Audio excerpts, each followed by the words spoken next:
안녕하세요.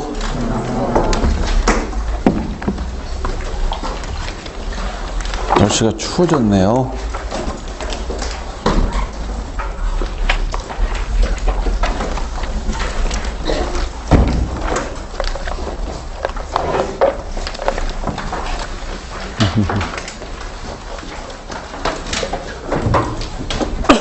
혹시 몇 분 계시는 것 같은데 처음 하시는 분, 행정법 태어나서 처음 하시는 분 있으십니까?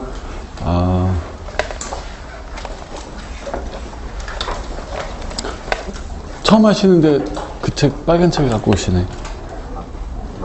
누나가 쓰셨어요? 누나 합격하셨어요? 안 했어요? 참. 그래, 처음 하시는 분들은 가급적이면 좀 일찍 오셔서 앞자리에 앉으시는 게 좋겠습니다. 행정법은 시작할 때 어려운 과목이기 때문에 아마 처음에 많이 힘드실 거예요. 그런데 아마 들으셨는지 모르겠지만 행정법은 작년도 선택 과목으로 들어오기 전까지 5과목 중에서 가장 점수가 좋았던 과목이 행정법입니다. 1번이 행정법, 그 다음에 2번이 국사, 3번이 국어, 4번이 영어, 가장 행정학이 점수가 좀 안 나왔었던 과목이고, 올해는 어떤가? 올해도 역시 행정법이 점수가 가장 좋습니다. 행정법, 행정학이 가장 좋고요. 사회는 점수가 안 좋은 과목입니다. 그런데 조정 점수를 하니까 사회 60점과 그 다음에 행정학, 행정법 90점이 똑같더라. 이제 이렇게 되고 말았군요. 그래서 뭐 사실 똑같은 것 같아요.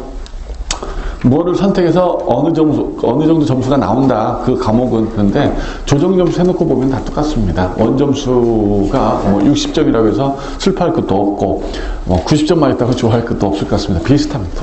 그냥 똑같다라고 보시면 되겠고요. 그렇다면은 선택 과목은 뭘 선택해야 되냐? 똑같다면은 공부하기 편한 과목, 그 다음에 분량이 적은 과목을 해야겠죠. 그래야 합격이 좀 빨라질 테니까, 공부하는 시간이 좀 적어질 테니까, 뭐 그렇다면은 거의 사회와 행정법 아니냐 싶습니다. 그래서 대세가, 선택 과목 대세가 거의 사회하고 행정법으로 이렇게 굳어지는 양상입니다. 행정학은 좀 분량이 좀 많고, 물론 쉽게 나왔습니다. 올해 아마 내년에도 그렇게 제가 될 가능성이 높고요. 근데 쉽게 축제가 되더라도 분량이 너무나 많기 때문에 행정법이 한 2배 정도다, 이렇게 보시면 되겠고, 그 다음에 행정학은 처음엔 좀 쉽지만 갈수록 좀 어려워지는 과목이기 때문에 행정법은 처음에는 좀 어렵게 시작하지만 갈수록 수월해지는 과목이 바로 행정법이고요. 행정법은 이제 거의 나오는 부분이 이제 정해져 있다, 이렇게 봐도 과언이 아닙니다. 그래서 이제 올해처럼 이렇게 쉽게 출제가 된다면, 내년도 더 쉽게 출제가 된다면은 기본에 좀 충실했으면 좋겠다라는 거고요. 그 다음에 기출 문제를 좀 많이 접하시는 게 많은 도움이 될 것 같다 싶습니다. 오늘 단원별 문제 풀이 과정이 개설이 되는데, 그래서 단원별 문제 풀이가 중요할 것 같습니다. 왜냐하면 이제 거기에 기출 문제를 우리가 푸는 건데, 이런 식이라면 이제 기출 문제만 정말 충실히 잘 풀어도 90점 정도는 무난하지 않겠나 싶은 생각이 듭니다. 근데 아시겠지만 행정법은 90점 맞기 위해서 공부하는 과목이 아니라 하나라도 틀리지 않기 위해서 공부하는 과목이거든요. 처음에 공부를 시작할 때 행정법을 뭐 이게 무슨 90점만 나와도 정말 황공감사하겠다, 뭐 이렇게 생각이 들지만 나중에는 90점 나오면 정말 짜증나는 과목이 행정법입니다. 이게 왜 90점밖에 안 나오는가. 그래서 행정법 선택을 참 잘하신 걸로 생각하시면 되겠고요. 가급적 앞으로 나오셔서, 처음에는 어렵기 때문에 5과목 중에서 가장 어려울 거예요. 처음 시작은 앞으로 나오셔서 적극적 공부를 하시는 게 좋겠다, 공격적인 공부를 하시는 게 좋겠다 라는 생각이 듭니다.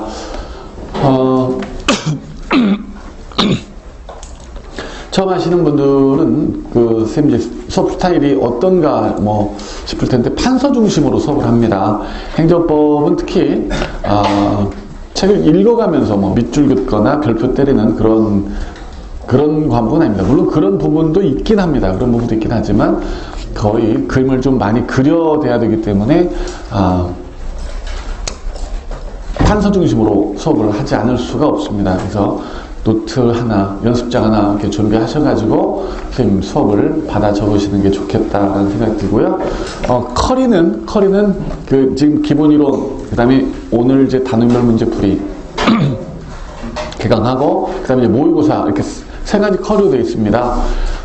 기본 이론, 그 다음에 단원별 문제풀이 과정, 그 다음에 모의고사 이렇게 진행이 될 텐데, 오늘 처음 수업을 들으신 분들은 오늘 개강하는 단원별 문제풀이는 생각하시지 마시고 기본 이론 충실하신 다음에 단원별 문제풀이는 이제 나중에 동영상으로 수업을 받으세요. 동영상은 우리가 여기서 수업 촬영을 하는 지금 촬영하고 있죠. 물론 단원별 문제풀이도 촬영을 할 것이고요. 촬영하는 것이 그대로 올라가는 springsem.co.kr 선생님 그 홈페이지거든요. 선생님이 이름이 김용철이라서 용수철이라고 학생들이 별명을 지어줬어요. 그래서 용수철, 뭐 괜찮더라고 용수철. 그래서 springsem.co.kr SPRINGSAM 성미 모르지? 선생님 그 홈페이지 결수를 많이 해가지고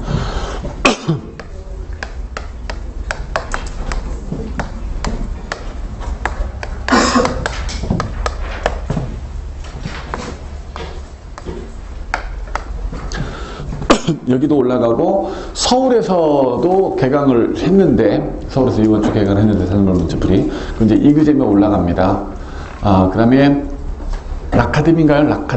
라카데미도 올라가고, 그래서, 어디서든 나중에 단원별 문제풀이를 수강을 하시고, 여기 들어가면은, 지금 이벤트 기간입니다. 지금 이벤트 보셨나요?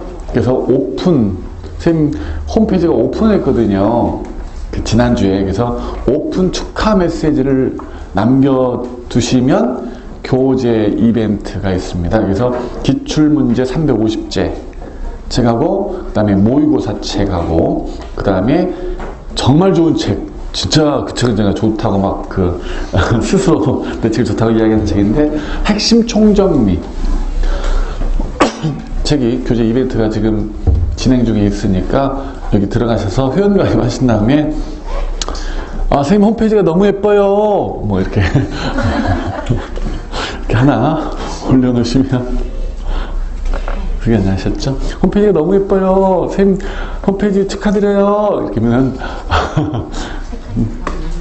색깔이 너무 마음에 들어요 뭐 이렇게 하면 교재가 샥 집으로 날라올 거야. 찌 알았냐? 뭐라고 할 거야? 그대로 쓸 거지? 색깔이 너무 예뻐요. 야, 이미 그거 썼더라, 누가. 거기다 한 말 더 써야지. 색깔이 너무 예뻐요. 눈이 편안한 것 같아요. 열심히 공부하고 싶은 의욕이 생겨요. 막 이렇게. 그래서 여기를 통해서 그 5분짜리 무료 강의가 있거든요.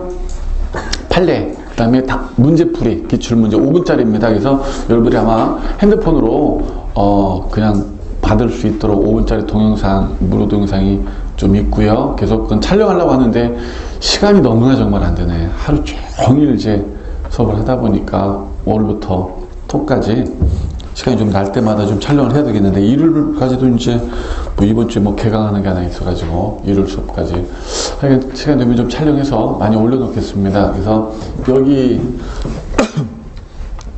통해서 그 단원별 문제풀이를 보시고, 그 다음에 그 질문할 것도 있으면 여기서 질문하시고, 선생님 카페도 있습니다. 김용철 행정법 교실인데, 이제 카페보다는 이쪽이 환경이 좋으니까 이쪽을 많이 좀 이용을 하시고요. 그 다음에 질문하실 거 있으면 선생님 전화번호 직접 어디다 적어 놓으시고, 네, 전화번호 빨리더라. 9003-0050이네요. 제 전화번호가. 그러니까 전화번호 적어 놓으시고 전화도 하시고요. 카톡도 날려주시고 그러시기 바랍니다. 오케이. 자, 행정법이 어떤 법이냐? 자, 행정법은 어떤 법이냐? 행정을 하는 주체가 있겠죠. 행정을 하는 주체. 행정 주체. 아마 국가일 텐데 국가의 행정 조직이 어떻게 됐는지를 살펴보는 법입니다. 행정 조직이 권한들이 좀 나눠 있질 않아 가지고 A라는 행정을 때로는 갑도 하고 때로는 뭐 을도 하고 뭐 병도 하고 막 이렇다면 국민들은 헷갈리기 그저없기 때문에 행정 조직을 쭉 분류해 놓고 어떤 일을 할 것인지 쭉 권한을 나눠 놓고 있습니다. 이런 행정 조직들이 국민한테 각종 행정을 한단 말이에요. 행정을 한다 일을 우리는 행정작용이다라고 그래요. 행정작용. 우리 처음 하시는 분들은 행정작용이라는 말 좀 익숙해야 됩니다. 조직이란 말, 작용이란 말 익숙해야 돼요. 각종 행정을 하는 거, 영업정지를 때린다, 허가를 내준다, 뭐 세금을 부과한다, 입영명령을 내린다, 뭐 철거명령 내린다. 이것들이 다 행정을 한다. 이를 다른 말로 행정작용이다. 이렇게 불러요. 행정작용이다. 그런데 이런 행정작용 때문에 국민이 권익 침해를 당할 수도 있겠죠. 과도한 세금 부과 때문에 침해를 당했다라거나 잘못된 영업 허가 취소 때문에 영업을 하지 못하는 불상사가 생겼다라거나 이렇게 권익 침해를 당할 수 있단 말이에요. 그럼 이 권익 침해를 어떻게든 구제를 해줘야겠죠. 이를 행정구제라고 불러요. 행정구제. 그래서 행정법은요, 행정이 어떻게 조직되어 있는지, 이런 행정 조직들이 어떤 일을 하는지, 그 일 때문에 침해된 권익을 어떻게 구제해 주는지에 관한 국내법이에요. 국내 공법인데, 행정법이 없어요. 행정법이 없다라는 말이 무슨 말이냐면은 행정법이라는 법은 없습니다. 행정의 조직에 관련된, 작용에 관련된, 구제에 관련된 법들을 일컬어서 우리는 행정에 관한 법이라 불러요. 행정에 관한 법, 너무 말이 길잖아요. 그래서 우리가 편의상 행정법 이렇게 부르고 있을 뿐이지 실제 행정법은 없습니다. 그래서 한 2000여 개의 행정에 관한 법들이 있는데 2000여 개의 행정에 관한 법들을 그냥 싸잡아 행정법 이렇게 말하고요. 우리가 2100 개라고 딱 떨어지게 말하지도 않습니다. 왜 그러냐면은 행정법인지 아닌지 아직도 모르는 법들이 상당히 많습니다. 이게 행정법이라냐 아니라냐 이런 법들이 많습니다.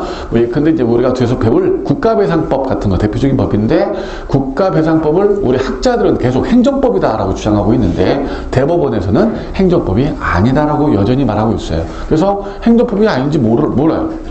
행정법이 2000여 개다. 법률이 한 1230여 개가 된다고 합니다. 1230여 개. 그 다음에 시행령들이 좀 다 붙어 있기 때문에 2000여 개의 법령으로 되어 있다. 이렇게들 표현을 하고 있고요. 행정법은 없어요. 그런데 행정 조직에 관한, 작용에 관한, 구제에 관한 법들을 이제 우리는 행정에 관한 법, 행정법이라고 부르는데, 행정 조직에 관한 법은 강론입니다. 따라서 우리 시험법이 아닙니다. 행정 조직에 관한 법은. 그래서 우리가 다루지 않을 거예요. 물론 뭐 전혀 다루지는 않고요. 다루지 않는 것은 아니고요. 일부 관련된 것들은 약간씩 건들긴 하겠죠. 그 다음에 행정작용은 다시 둘로 나누어지는데, 일반 행정작용과 특별행정작용으로 나눠집니다. 특별행정작용은 일반적인 행정작용이라는 거죠. 일반적인, 보편적인 행정작용이고, 특별히 규정된 토지행정이라거나 경찰행정이라거나 군사행정, 재무행정, 급부행정 뭐 이런 식으로 나눌 수가 있는데, 특별행정작용은 강론이에요. 강론. 따라서 우리 시험 범위 속에 들어가지 않아요. 그다음 이제 일반 행정작용이 있는데, 일반적인 행정작용은 다시 또 둘로 나눌 수 있습니다. 하나가 권력작용과 관리작용, 두 번째 관리작용이 있습니다. 관리작용을 일컬어서 비권력작용 이렇게 불러요. 비권력작용. 자, 행정작용은 뭐였어? 국가가 국민한테 행정하는 거라고 했잖아. 행정하는 거인데, 권력작용은 뭐겠어요? 권력이 뭐냐면은 일방적으로 란 뜻이야. 일방적으로, 그러니까 권력이야. 내 뜻과 상관없이, 국민의 뜻과 상관없이 일방적으로 이루어진 작용이 바로 권력작용인데, 권력을 통해서 국민의 권리나 국민의 의무에 변화가 발생할 수 있어요. 일컬어 법적행위다 라고 불러요. 법적행위다. 권리나 의무의 변화가 없을 수도 있습니다. 사실행위다 라고 불러요. 법적행위란 말, 사실행위란 말은 지금 좀 알아두세요. 지금 좀 알아두세요. 기억해둬. 법적행위, 사실행위란 말은 뒤에 가면 되게 많이 써. 엄청 많이 써. 법적행위가 뭐라고 했어? 그냥 권리나 의무가 변동하는 행위. 행위. 인간의 행위인데 그 행위 때문에 권리나 의무가 바뀌어. 자, 예를 들어서 우리 1층에 핸드폰 가게 있지 않습니까? 핸드폰 가게 가서 내가 핸드폰 하나를 구입했다. 권리의 변동이 있습니까? 법적행위입니까? 법적행위입니다. 그 핸드폰의 소유권 권리가 나한테 넘어왔어. 변동되었어. 그리고 나는 36개월 무슨 뭐 약정을 맺었는데 36개월 약정을 준수할 의무가 발생했어. 자, 인간 행위 내가 구입했는데 권리가 발생했고 그 다음에 의무가 발생했으니 이 행위는 법적 행위예요. 법적 행위. 친구한테 내가 돈을 빌렸습니다. 야, 나 돈 좀 빌려줘. 10만 원만 빌려줘. 급히 쓸 일이 있다, 야. 그래, 언제까지 갚을 건데? 딱 한 달에 갚을게. 그래라 하고 돈을 빌려줬어. 그럼 채권, 돈 받을 권리가 발생하고 채무, 돈을 갚아야 할 의무가 발생했어. 권리나 의무가 변동됐네. 이런 행위를 뭐라 한다? 법적 행위. 법적 행위. 법적 행위란 말을 용어를 구분해주지 못해도 돼. 구분 못해도 돼. 이게 법적 행위인지 아닌지 구분 못해도 되는데 법적 행위라는 말의 뜻은 알아야 한단 말이야. 권리, 의무가 변동되는 행위다.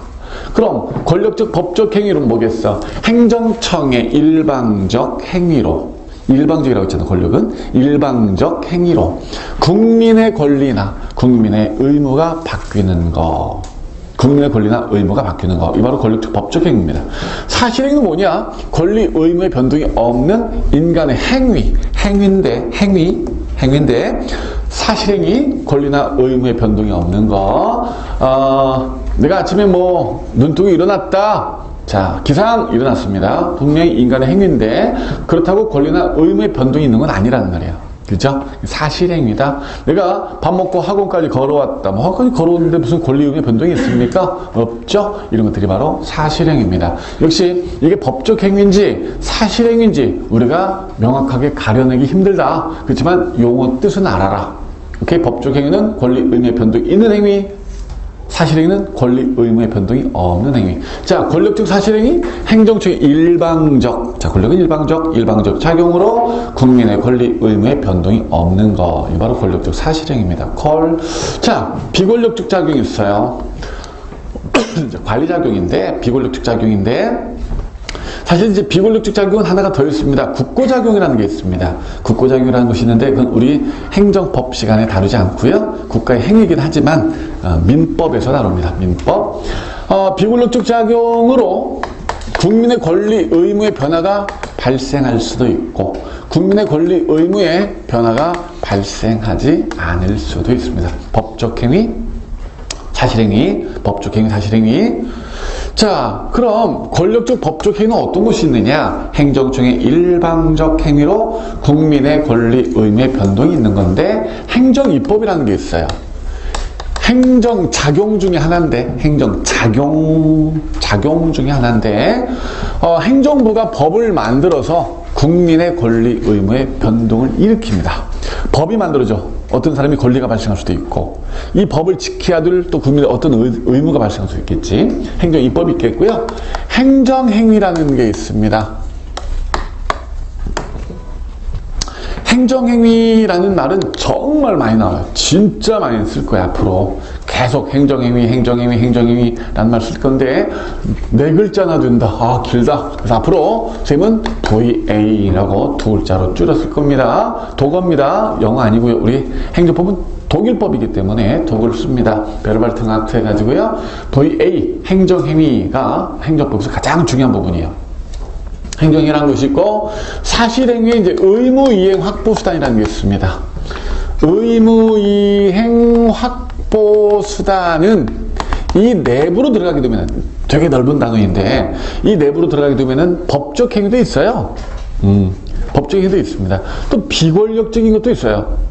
명단의 공표 같은 건 비권력주의거든. 근데 싸잡아 우리가 의무이행 확보 수단이라고 말할 때는 그냥 권력적 사실행위라고 말합니다. 일반적으로 말할 때는. 그러나 그 내부에는 사실은 법적 행위도 있고 혹은 비권력적인 것도 있긴 하다. 자, 의무이행 확보 수단이라는 말이 참 어렵죠. 우리 오늘 처음 보시는 분들.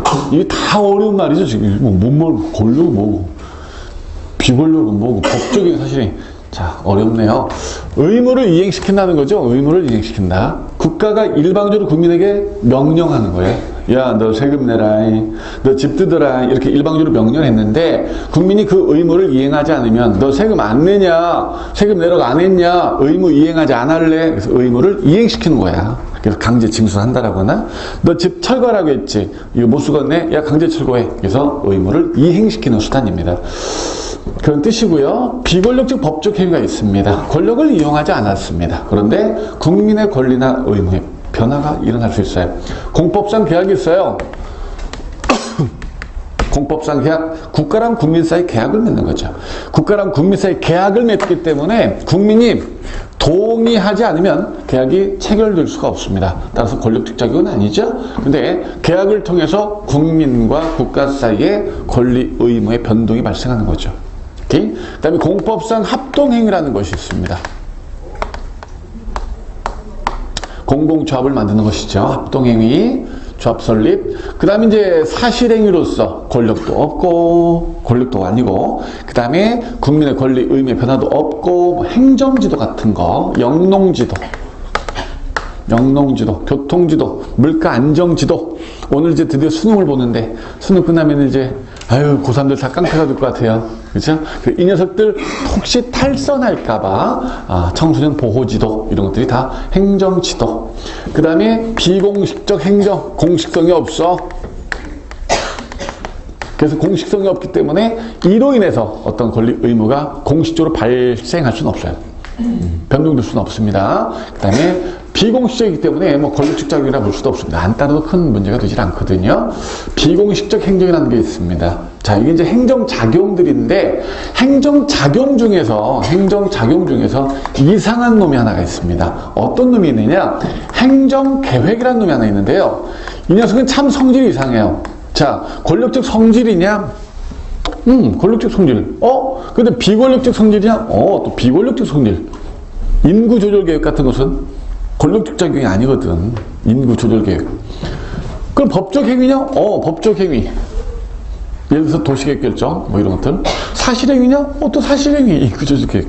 그래서 이 녀석의 성질이 권력적 성질, 비권력적 성질, 법적 행위적 성질, 혹은 사실행위적 성질, 뭐 여러 가지 성질을 다 가지고 있어요. 그래서 행정계획은 어디도 집어넣기 좀 곤란한 녀석. 그래서 복수성을 갖고 있는 놈입니다. 선생님이 방금 성질 이렇게 말했죠? 권력적 성질, 법적 행위적 성질 이렇게 이제 이야기했는데 여러분들한테 혹시 그렇게 물어볼 수가 있어. 자, 예컨대 공법상 계약은 어떤 성질을 갖고 있느냐라면은 지금 이걸 묻고 있다고 생각하면 돼. 권력적 성질인지 비권력적 성질인지 법적 행위적 성질인지 그게 사실행위적 성질인지. 그래서 뭐라고 대답한다? 공법상 계약은 비권력적 법적 행위의 성질을 갖고 있다. 어떤 성질? 법의 성질. 법적 성질 이렇게 불러. 오케이?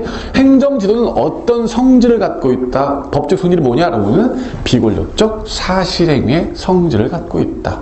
그럼 행정계획은 어떤 성질로 되어 있다? 복수의 성질을 갖고 있다. 이렇게 대답하는 거예요. 오케이? 행정계획은 권력적 법적 행위의 성질을 갖고 있다. 권력 성질이냐? 비권력적 성질이냐? 자, 이런 행정을 하다 보면은 국민의 권익이 침해돼요. 국민의 권익이 침해되면은 그 국민의 권익을 구제해줘야겠는데, 구제를 어떤 방법으로 하느냐, 크게 둘로 나눠지는데요. 사전적 구제라는 게 있습니다. 권익 침해를 당하기 전에 아예 구제를 해줘버리는 거죠. 침해를 당하기 전에. 사전적 구제로서 행정절차법이라는 게 있어요. 행정절차를 규정한 법이 행정절차법. 야, 행정할 때 이 절차를 따라라 이런 말이죠. 행정할 때 이 절차대로 해라. 사전 통지하고 의견 청취하고 청문하고 그럼으로써 행정을 하기 전에 구제를 해주는 거고요. 사후적 구제가 있습니다. 침해를 당한 다음에 구제를 하는 거죠. 구제를. 사후적 구제는 크게 둘로 또 나눌 수 있는데, 하나가 손해전보라는 게 있어요. 손해전보, 금전적으로 갚아줌. 금전적으로 갚아줌. 금전구제야. 돈 내놔 이것들아. 돈 내놔. 금전적 구제인데, 둘로 역시 또 나눕니다. 위법 때문에 내가 피해를 당했다라면 손해배상. 손해배상. 그 다음 적법으로 인해서 침해를 당했다면 손실보상. 위법 손해배상, 적법 손실보상. 이렇게 손해전보, 금전구제가 둘로 나눠지고요. 금전 싫어 이것들아. 행정 좀 바꿔. 행정 좀 시정해달라. 이게 쟁송제도야. 다툴쟁이죠. 전쟁, 분쟁, 쟁송. 어디 가면 보여? 사전구제 행정절차법. 우리 친구 여기 못 썼죠? 선생님 행자를 이렇게 쓰네. 아이 참. 이렇게 비슷하게 나면 행자밖에 많이 안 써. 어디 무슨 사후적 구제. 우리 잘생긴 남학생 이걸 우리 그죠? 이거 못 썼죠? 사후적 구제. 우리 남학생분이. 예. 다 쓰셨어요? 어디 못 쓰셔갖고 막 이렇게 여기였어요? 글자 말하는 좀. 그거 어떡하냐. 내 글자 이래요. 지금 오늘 진짜 잘 쓴 거야, 이거. 첫 시간이라고. 아, 진짜. 어떡합니까? 제가 앞에 앉겠습니다. 그래 주실래요? 감사합니다. 우리 친하게 지냅시다. 이렇게 잘생겼었어요. 연예 이거 누구 닮았다. 아니에요? 그런 말 안 들었어요? 사실 많이 들었죠? 아, 그런 걸로 하겠습니다. 예? 아, 고맙습니다.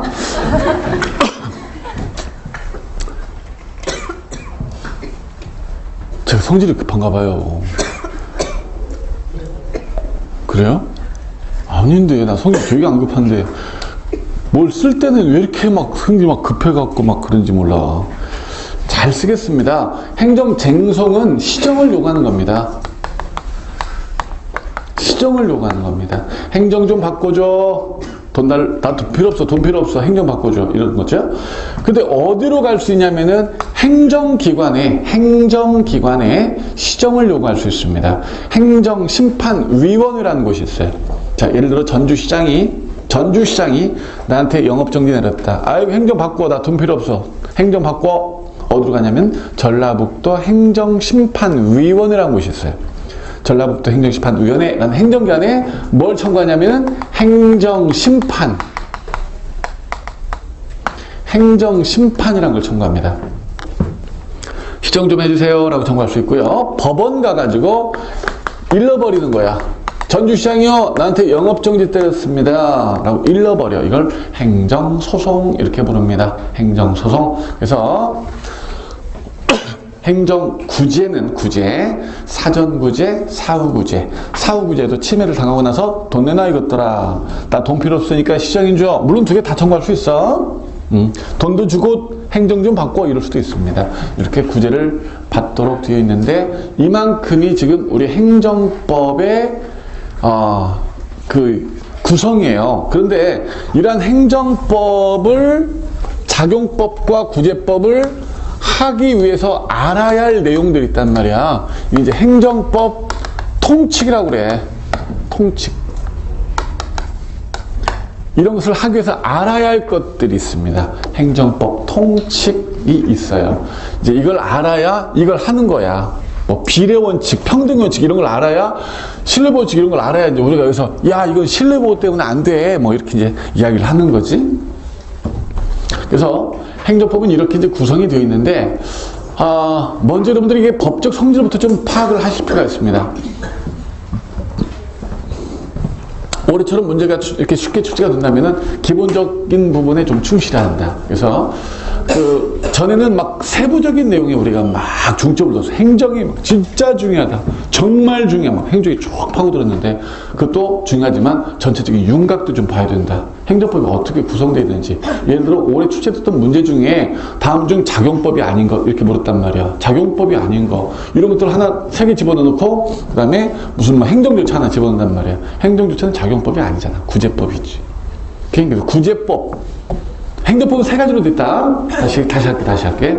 행정이 어떻게 조직되어 있는지, 이런 행정 조직들이 어떤 일을 하는지, 그로 인해서 침해된 권익을 어떻게 구제해 주는지에 관한 법이다. 조직법, 작용법, 구제법으로 나눌 수가 있다. 통일된 법제는 물론 없다. 근데 행정 작용 중 특별행정 필요 없고, 권력작용, 비권력적 작용으로 나눌 수 있는데, 권력을 통해서 국민의 권리나 의무의 변화가, 권리나 의무의 변화, 가 일어나면 법적 행위, 그 다음에 권리, 의무의 변동이 없으면 사실행위. 이거 나눠지는데, 비권력적 법적이도, 비권력적 사실행위도, 권력적 법적이 사실행위로 나눌 수가 있다. 그 다음에 행정계획, 구제는 사전구제, 사후구제로 이렇게 나눠진다. 이것부터 좀 큰 틀을 좀 잡을 필요가 있겠습니다. 우리 친구분 처음 하시죠, 행정법? 예. 아, 무슨 말인지 알아듣겠습니까? 복습하겠습니다. 모르시겠다는 얘기를 그렇게 표현하시네, 그지? 아, 모르시죠? 예, 모르실 겁니다. 사실은 모르죠. 무슨 말인지 전혀 모르죠. 슬기 언니는 좀 아시겠습니까? 무슨 말인지? 아, 오케이. 그래서, 이렇게 행정법이 이제 구성이 되어 있는데, 시험 문제는 통칙편에서 두 문제가 나옵니다. 올해는 세 문제가 국가직이었던가요? 세 문제가 나왔습니다. 아, 지방직이었는가요? 무려 조리, 법의 일반 원칙에서 세 문제가 나와버렸어요. 거기서만 세 문제. 근데 참 올해는 참 독특한 해였다라고 보여집니다. 보통 이제 두 문제거든요. 그래서 법의 일반 원칙에서 한 문제가 나오고 기타 부분에서 한 문제가 나오도록 되어 있는데, 법의 일반 원칙에서만 올해 지방직에서 세 문제가 출제가 되고 말았습니다. 여기서 이제 두 문제가 나오고요. 그 다음에 행정입법에서 한 문제, 올해는 안 나왔습니다. 행정입법에서. 그 다음에 선생님이 지금 일반적으로 말씀을 드립니다. 올해 기준이 아니고요. 그 다음에 행정행에서 5문제가 출제가 되는데, 올해는 4문제씩 나왔습니다. 국가직, 지방직 다. 보통 5문제가 나오고요. 올해는 4문제가 나왔지만 그래도 행정행위랑 다 관련이 있는 문제들이다라고 보시면 돼요. 거의 다 관련이 있다. 그 다음에 의무행 학급사는 뭐 얄짤없이 3문제, 계속 얄짤없이 3문제가 출제가 되고 있고요. 공법상 계약, 합동행위, 지도, 비공식적 행정 이 부분에서 싸잡아 한 문제 정도가 출제가 된다. 뭐 나오기도 했고 안 나오기도 했는데 한 문제입니다. 다음에 한 문제 싸잡아 거의 계약이나 지도나 계획이다라고 보시면 돼요. 그 다음에 법조문 단원이 있습니다. 법조문 단원에서 정보공개법이 있는데, 정보공개법에서 한 문제가 출제가 됩니다. 정보공개법에서 한 문제. 그 다음에 행정절차법 칼같이 한 문제. 계속 정말 칼같이 한 문제가 나오고요. 손해배상 역시 칼같이 한 문제. 손실보상은 올해 출제가 안 되었습니다. 한 문제도 뭐 국가직 지방직 안 됐는데, 그래도 3번 보면 2번은 나오는 단원이 손실보상이다 이렇게 보시면 되겠고요. 행정심판은 올해 나왔습니다. 올해 나왔지만 보통 3번 보면은 한 번 정도밖에 출제가 안 된다. 그 다음에 소송부분은 3문제가 출제가 되는데, 소송부분의 3문제 부분에서 거의 또 정해진 부분이 처분성 여부, 그 다음에 원고 적격 여부, 피고 적격 여부, 그 다음에 판결의 효력, 심리, 집행정지, 사정판결, 이런 부분에서 지금 출제가 되고 있어요. 그래서 앞부분에서 우리가 좀 많이 살펴보고 있습니다. 자, 행정법이 구성이 이렇게 돼 있고, 다 적었어, 행정법. 이만큼만 하면 우리 행정법을 끝내게 됐는데요. 칠판으로 적으니까 사실은 뭐 얼마 안 되는 건데, 페이지로 1000페이지가 훨씬 넘는 지금 교재입니다. 이걸 우리가 2달 안에 끝내야 됩니다. 6시간. 이제, 오후 4시부터 15분부터 문풀이 있기 때문에 뭐 좀 더 한다 이런 것들도 좀 없습니다. 없고요. 한다면 금요일 날 4시 한 15분부터 한 3시간 정도 더 한다. 그 정도의 여유밖에는 없는 것 같습니다. 그래서 뭐 늘상 그렇긴 하지만 역시 이번 해도 앞부분에서 통칙 부분에서 허접한 부분, 그 다음에 이 부분이 허접하죠. 가장 우리가 독일법이다 보니까 비권력적 행정을 그냥 거의 무시하고 있거든요. 그래서 이 부분에서 동영상으로 좀 대체를 하겠습니다. 우리 지금 동영상을 보고 계시는 분들은 동영상에 이렇게 넣어줄 겁니다. 동영상에. 오케이. 그래서 그렇게 해야 6시간에 2달, 그 다음에 금요일날 보강 한두 번 하고, 그래서 우리가 진도를 마칠 것 같습니다. 오케이시죠? OT는 여기까지 하도록 하고, 이렇게 바로 수업으로 들어가도록 하겠습니다. 선생님이 보통 OT를 1시간 하는데 안 하죠? 진도가 급해.